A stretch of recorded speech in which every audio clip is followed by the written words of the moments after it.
Senhores telespectadores, visitamos hoje um concelho na Beira Alta que é das regiões mais interessantes sob o ponto de vista da história de todo o norte de Portugal. O concelho de Celurico da Beira. Não é um concelho nem dos maiores nem dos mais pequenos, são cerca de 250 km². Nesses 250 km², vive uma população pequena, 10.000 habitantes, pequena mas estacionária, porque há 10 anos eram menos 12 do que agora neste censo. Parece que em 10 anos nasceram 12 habitantes aqui da vila. Claro que não é nada disso, porque há que fazer a conta com os que morreram e, sobretudo, com os que partiram, porque isto continua a ser uma terra de imensa, intensa imigração. Bom, apesar disso, Celurico manteve-se, até ganhou 12 habitantes. E aqui na Beira, isso é um facto importante, tirando a Guarda cresceu muito, tirando isto, estes concelhos, quase todos, desceram. É uma terra com uma geografia extremamente interessante. Estão daqui a ver o castelo, vem ali um morro de rochas, coroado por um castelo. Ora bem, aquele morro é abraçado pelo Rio Mondego. O Rio Mondego nasce aqui nos penhascos e corre direitinho em direção à Espanha. Parece que era um rio que ia de cá para lá. Como sabem, eles vêm todos de lá para cá. Este ia de cá para lá, mas chegou aqui a Celurico e arrependeu-se. E então deu a voltinha mesmo à volta do Morro do Castelo e vai a correr até Coimbra. A primeira grande estrada que trouxe a civilização a Celurico foi o Rio Mondego. Há imensos vestígios arqueológicos que só se explicam pela viagem através do Mondego. A região é muito rica de jazidas de minério, sobretudo estanho. Bom, e na época dos metais, na época do bronze, o estanho é essencial. Portanto, vem para aqui muita gente e isto é desde há muitos milhares de anos uma região com uma forte ocupação humana.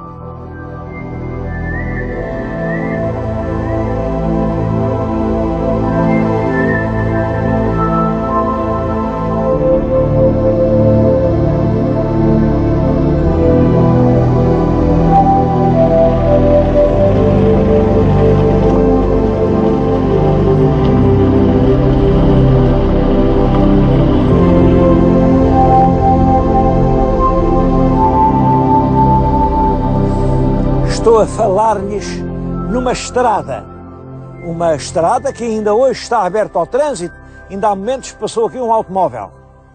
Bom, o que esta estrada tem de diferente é que tem perto de 2000 anos. É uma estrada mandada construir pelos imperadores romanos, do tempo do imperador Trajano, e quando cheguei aqui eu fiquei espantado porque em Portugal as estradas romanas têm sido completamente destruídas, ignoradas. Esta, pelo contrário, está no seu perfeito estado.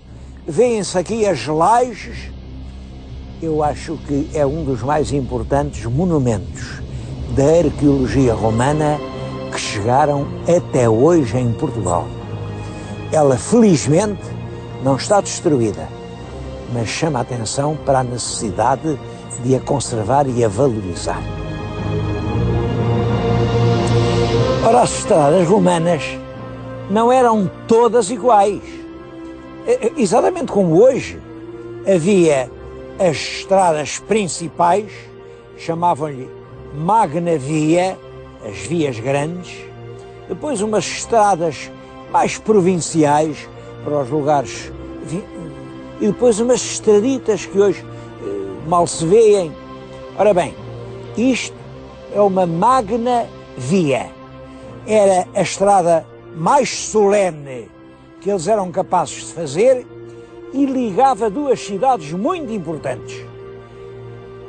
Ligava a cidade de Mérida, que era a capital da Lusitânia, à cidade de Astorga.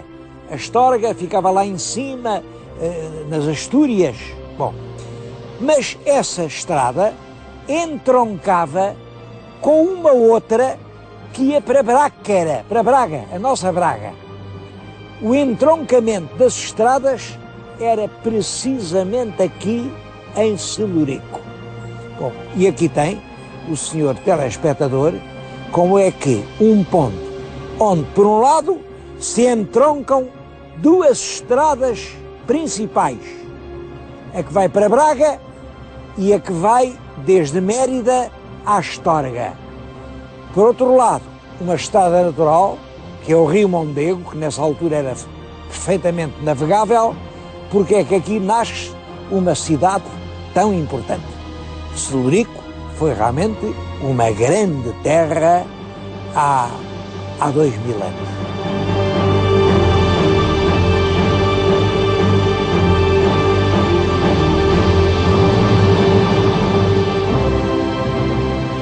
Eu não queria sair aqui da Estrada Romana sem lhes apresentar um casal de moradores numa estrada que tem 2000 anos.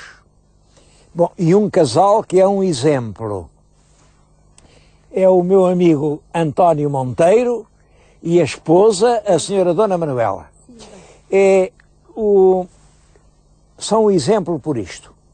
O António Monteiro foi para Angola, quando era rapaz novo, trabalhou em Angola há alguns 30 anos, quando vem aquela coisa da independência, ele tem que se ir embora com uma mão atrás e outra à frente, deixou lá tudo quanto tinha, mas vem para aqui, deita as mãos ao trabalho e durante outros 20 anos de trabalho duro consegue, enfim, arranjar uma situação muito razoável que lhe permitiu construir aqui à beira da estrada aquela casa, que é uma bela casa. Bom, a casa tinha que ter luz, mas os postes da luz passam daquele lado. Bom, era possível, toda a gente fazia isso, no fundo. Ele podia fazer a baixada, arrancar umas pedras, pôr ali a luz. Só que ele é um homem honesto e é um homem com a consciência dos valores culturais. E então, em vez de fazer isso, fez aqui um poste por conta dele. O cabo que traz luz para a casa que ele fez atravessa a Estrada Romana sem ter tocado nem numa pedra. Eu penso que este exemplo é um exemplo notável, porque no nosso país as estradas romanas estão a ser totalmente destruídas. Eu acho que são dos mais importantes monumentos da história da civilização em Portugal.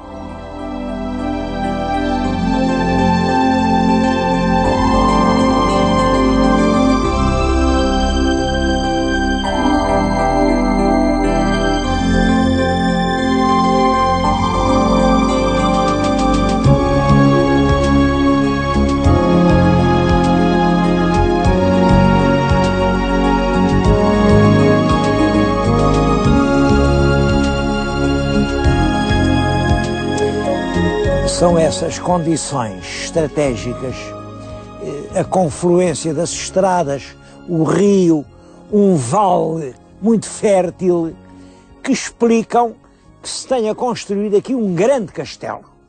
Como sabem, os castelos eram muitas espécies. Numa terra pequena, um castelo era pequeno, numa terra grande. Bom, este castelo é enorme. Tudo isto que estão a ver à volta é a muralha do castelo. Castelos têm sido muito maltratados. Eu acho que é uma vergonha que um espaço tão ilustre esteja numa situação tão desmazelada, porque isto é monumento nacional e, como sabem, as câmaras não podem tocar em nada do que seja monumento nacional. Monumentos nacionais são lá com as altas instâncias. A Câmara aqui não pode tocar nem numa telha.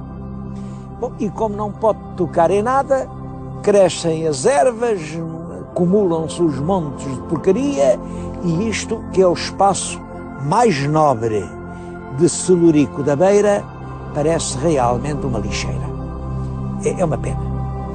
Aqui há tempos o IPAR, parece que em 1994, teve um projeto, mas destes projetos agarotados, é uma vergonha, que é fazer umas pilastras de cimento e por cima das pilastras de cimento fazer um passadiço, e do passadiço a pessoa saía daqui deste alto e entrava na porta da torre de homenagem. Bom, naturalmente que aqui a Câmara Municipal de Celurico, com toda a razão, protestou e disse: isso é desfigurar o castelo, isso é traiçoar a verdade da história, isso realmente é uma ofensa. No Monumento Nacional não se pode cometer um atentado dessa natureza.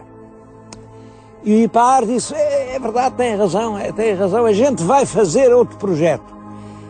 94, 95, 2001, 2002, e a gente continua à espera do projeto.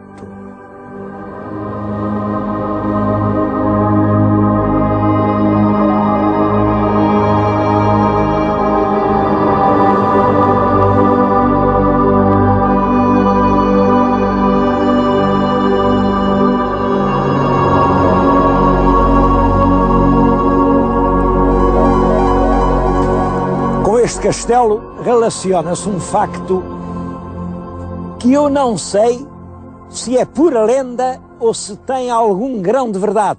A verdade é que já no século XV isso vem registado numa crónica. A história é esta: quando o rei Dom Sancho foi deposto pelo Papa, porque o rei Dom Sancho governava realmente mal, e os bispos queixaram-se ao Papa, disseram: esse homem não sabe governar, mande-nos para aqui alguém que governe como deve ser. E o Papa mandou um irmão mais novo dele, que era Conde de Bolonha. Bolonha era uma importante cidade francesa no Pas-de-Calais, Boulogne-sur-Mer. Mandou o Conde de Bolonha para tomar parte do governo de Portugal. Simplesmente havia o problema da palavra dada pelos alcaides. Cada castelo tinha um alcaide. E o alcaide tinha dado a palavra de honra ao rei de que só a ele entregaria as chaves. Agora apareceu o Conde de Bolonha a dizer: não, entreguem-me a mim, porque o Papa diz que quem manda sou eu. Isto não pode ser. Não pode ser, mas foi. Em quase todo o país, os alcaides esqueceram-se da tal palavra de honra e entregaram as chaves dos castelos ao Conde de Bolonha. Houve meia dúzia de exceções. As mais célebres são o caso do Castelo de Coimbra e o caso do Castelo de Celurico. O último homem a entregar a chave foi o alcaide do Castelo de Celurico da Beira. Chamava-se Fernão Rodrigues Pacheco. Veio o Conde de Bolonha com tropas, cercou isto, e ele já estava aflito porque não tinha que comer, não tinha nada para dar aos seus homens, quando andava aqui aflito, quando vem uma grande águia. Vem daquele lado, uma águia, trazia nas garras uma truta enorme, tão pesada, quando a águia passou aqui sobre o castelo, não pôde mais com o peso da truta, a truta caiu, uma truta fresca, acabada de pescar ali nas águas do Mondego. E o alcaide tem uma ideia genial. Mandou preparar a truta muito bem, pôs-lhe um raminho de salsa, acrescentou-lhe uma garrafa de vinho, pôs-lhe uma bandeja bonita e mandou ao Dom Afonso, Conde de Bolonha: senhor Dom Afonso, eu mando-lhe esta prenda, é tudo o que tenho, bem ver, não tenho muito, estou cercado, mas enfim, não quero deixar de fazer esta homenagem. Quanto ao mais, dar a chave do castelo não dou, desculpe, eu dei a palavra de honra a El Rei, seu irmão, e só a ele entregarei a chave. Conde de Bolonha, perante isto, pensou: diabo, eles ainda têm trutas frescas, não vale a pena cercá-los mais tempo, e foi-se embora. Só quando chegou a notícia de que o rei Dom Sancho tinha morrido em Toledo é que o alcaide de Celurico entregou as chaves ao novo rei de Portugal, Conde de Bolonha, agora rei Dom Afonso III. Eu gosto muito desta história porque o alcaide de Celurico é o símbolo do homem que não retira a palavra dada. E neste país em que tanta gente se diz e se desdiz, isto é um grande exemplo a apontar aos portugueses.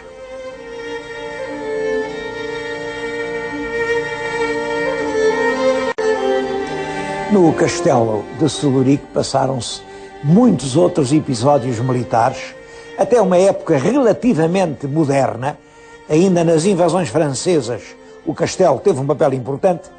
Bom, mas não é a história militar de Celurico que eu lhes quero contar, é mais a história da terra. A história progrediu constantemente, desde o foral dado pelo Dom Afonso Henriques, depois confirmado pelo Dom Afonso II, depois ao novo foral, depois Dom Manuel, isto até ao século XVIII, Celurico vai se sempre desenvolvendo. No século XIX, com as novas condições da economia, a nova rede das estradas e os comboios, Celurico perdeu bastante essa posição que tinha tido. Ficou uma vila-museu, uma vila aqui montanhosa, mas sempre com muita gente a sair daqui, e hoje é uma terra que não tem indústrias. Há uma indústria que sobreviveu, é a mais antiga de todas e chegou até hoje, é o queijo. Celurico tem uma grande vaidade em usar o título de capital do queijo da Serra. Bom, mas eu acho que merece o título. Primeiro pela quantidade da produção. Há aqui ainda muitos rebanhos, um total de mais de 25 mil ovelhas, e todo o leite é aproveitado, todo o leite das ovelhas, normalmente, para fazer o queijo. Um queijo de grande qualidade. Fabricam-se por ano cerca de 5 mil queijos. É claro que 5 mil queijos certificados, porque essa história, há um queijo que tem um certificado, estão a ver um que tem o selo, estão a ver ao lado outro que não tem.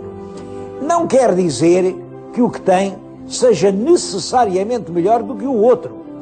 O que quer dizer é que é garantido e o outro não está garantido. Garantido de quê? Olha, garantido de que só tem leite de ovelha.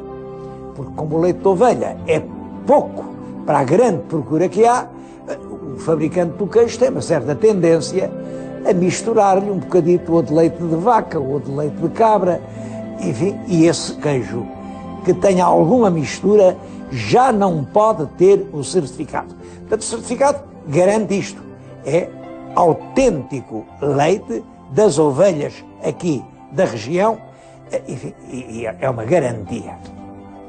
Há 330 explorações pecuárias num concelho pequeno, como bem, 330. Há queijarias certificadas, queijarias já autorizadas, porque obedecem a todos os requisitos higiênicos, 68. Estão agora em curso mais 84 pedidos de licenciamento para 68 com 84, como vêem, são cento e muitos, e sem dúvida o queijo é hoje um dos grandes atrativos. É um atrativo tão grande que a Câmara dedicou-lhe um dos melhores palácios da vila. Isto era a Câmara Antiga, depois serviu de cadeia, depois serviu de tribunal, e hoje é o solar do queijo da Serra. Só para o provar vale a pena vir aqui.